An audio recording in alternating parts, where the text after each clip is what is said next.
While working, the women had smiles on their faces. Life was full of hope, and it made them feel alive with something to look forward to every day. Zhao's face couldn't help but smile too.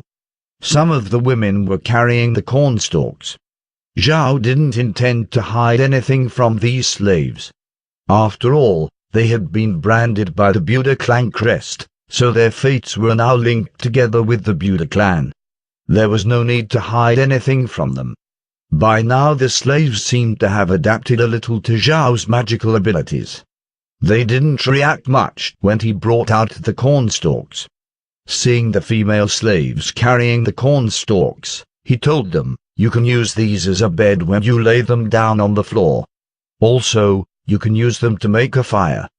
But since the cornstalks still have some moisture, it's best to dry them first before you burn them." This time, after hearing Zhao's words, the female slaves went in a hurry to kneel down. It seemed like Meg had talked to them. In fact, unlike what Zhao guessed, this wasn't because of Meg. Although Meg was a servant, do not forget, she had a higher status than a common servant, even if the Buda clan had been forced down. Few of the slaves would dare look at her in the face, so it was hard to get along with her. The reason for the change in the slaves was because of Daisy. Although Daisy became a commoner thanks to Zhao restoring her status, she had also been a slave for 2 years. In the eyes of the slaves, she was easier to get along with. The main thing was that even though her status was restored and she now had her own room, she would still work and joke together with them. So the slaves found it easier to accept Daisy's words than anyone else's. The status of slaves in the continent was the lowest, to the point that some masters treated them less than dogs. They had even heard of how a noble family cared more about their dying family dog than killing 100 slaves. This showed how low slaves were. It was also because of this that slaves didn't have a great relationship with the nobility or anyone else of high status. It was hard for them to believe the words of nobility. But the identity of Daisy was very special. She had been a slave, but had also been restored to a commoner. Plus Daisy was very honest, so she was able to talk to the slaves, and they would accept her words. Even if they were slaves, the women would naturally chat together. While working with Daisy, they would ask her things about Zhao, and she didn't hide anything from them. Hearing what she said, they were very surprised, because they didn't expect that Zhao could be such a good person. She had mentioned that Zhao didn't like it when people knelt in front of him. That, and the fact that he had been more benevolent these days, made the slaves less wary of him. Zhao didn't care that much, to be honest. Even though he came from the modern age, he also had Adam's memories, so although he wasn't used to people kneeling in front of him, he could still accept it. However, he was more comfortable when they didn't greet him on their knees. Merin and Zhao had gone to the square to greet Meg. Afterwards, he went to a vacant area next to the square, where he took out the stone from the space. Zhao then turned and watched the slaves weaving weed mats. Apparently, they were good enough to do this for a living. Their hands were flexible and they managed to learn this skill quickly.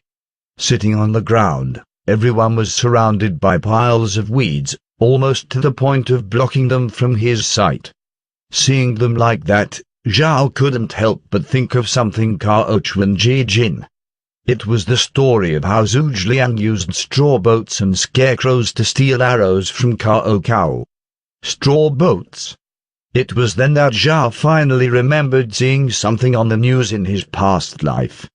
Someone had made a boat out of grass to try to sail across the Pacific. Although he couldn't remember if the madman succeeded, he knew at least one thing for certain: you could make a boat out of weeds. Zhao ran around in excitement.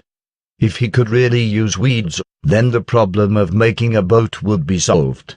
He would be able to get to the valley on his own. The thought of it made Zhao even more excited.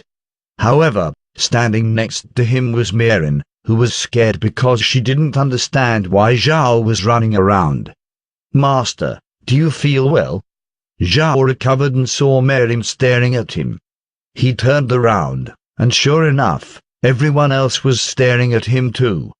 Zhao became embarrassed, and quickly said, "Grandma Merin, you and Meg and Daisy come with me to the living room. I have discovered something."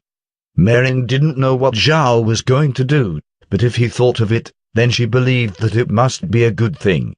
She quickly called Daisy and Meg into the living room with her. Zhao was pacing back and forth in the living room while touching his forehead out of habit. He only stopped when the three came in. "Come and sit down, I have something to say." The three people stood in front of Zhao, not daring to sit down.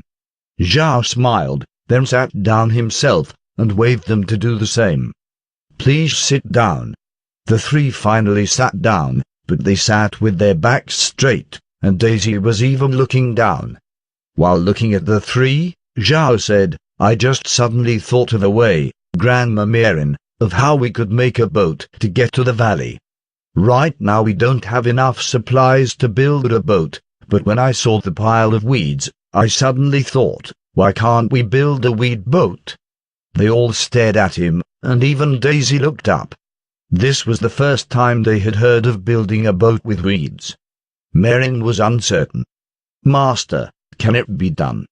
Zhao smiled. "Yes, it certainly can. We just need a lot of weeds and compact them together, and maybe a bit of rope too. The mountain weeds are very tough, so boat building shouldn't be a problem. Meg and Daisy will lead the slaves to try to make it.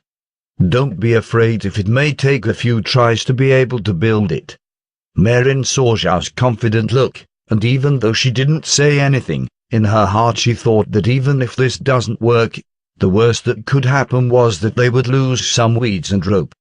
Zhao continued, "Meg, come to the study. I'll give you some plans for a weed boat design."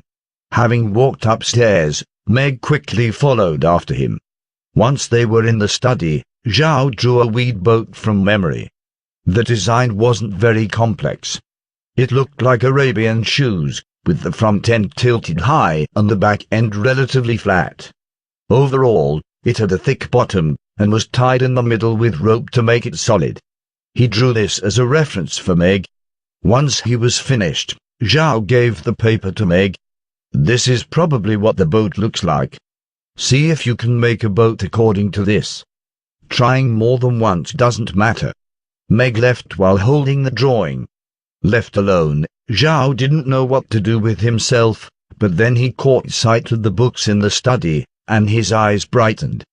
Fortunately, although Adam was a hooligan, he was still a child of nobility, so he was taught how to read. Otherwise, Zhao would have been illiterate. Zhao looked through the books. There were a few history books and books about the art of war, which may contain words about magic or martial arts. Zhao first picked up a history book, but looking inside it made him dizzy.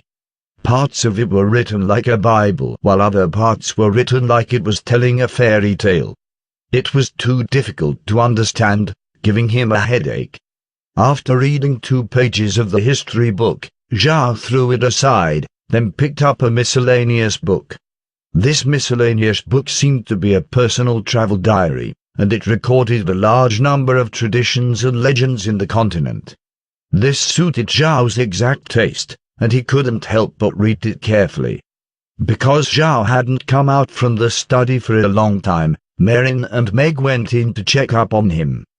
But they were in for a surprise, because when they looked beyond the study door, they saw Zhao reading a book with a serious look.